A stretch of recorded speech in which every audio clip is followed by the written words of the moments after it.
लातूर मनपाची नाले सफाई मोहीम 6 मोठे व 40 छोट्या नाल्यांची स्वच्छता 7 जून पर्यंत पूर्ण होणार स्वच्छतेचे काम। पावसाळ्याच्या तोंडावर लातूर शहर महानगरपालिकेच्या स्वच्छता विभागाकडून मान्सून पूर्व नाले सफाई मोहीम हाती घेण्यात आली आहे। या अंतर्गत आतापर्यंत 6 मोठे व 40 छोट्या नाल्यांची स्वच्छता करण्यात आली असून दिनांक 7 जून पूर्वी स्वच्छतेचे काम पूर्ण केले जाणार आहे। लातूर शहरात एकूण 115 नाले आहेत, त्यात 50 मोठ्या व 65 छोट्या नाल्यांचा समावेश आहे। पावसाळ्याच्या काळात नागरिकांची गैरसोय होऊ नये यासाठी मनपा आयुक्त बाबासाहेब मनोहर यांनी दिनांक 2 मे रोजी बैठक घेऊन 7 जून पूर्वी नाले सफाई करण्याच्या सूचना केल्या होत्या। त्यानुसार दिनांक 10 मे पासूनच या नाल्यांची स्वच्छता करण्याची मोहीम पालिकेने हाती घेतली आहे। त्यासाठी 2 मोठे जेसीबी, 6 छोटे जेसीबी, 4 टिप्पर व 10 ट्रॅक्टरचा वापर करण्यात येत आहे।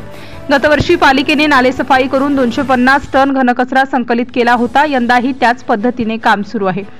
शहरातील Islampura, Gangadham, ring road, Halkude Nagar, Deepjyoti Nagar, Nandgaon Ves, Saibaba Nagar, Samvidhan Chowk, Kavha road, Katpur road, Nanded road, Saroda road, Barkat Nagar, Kazi Mohalla, Saidham road, Gopal Nagar, Shankarpuram, Dayanand Mahavidyalaya, Prakash नगर या भागातील नाल्यांची सफाई जेसीबीच्या सहाय्याने करण्यात आली आहे।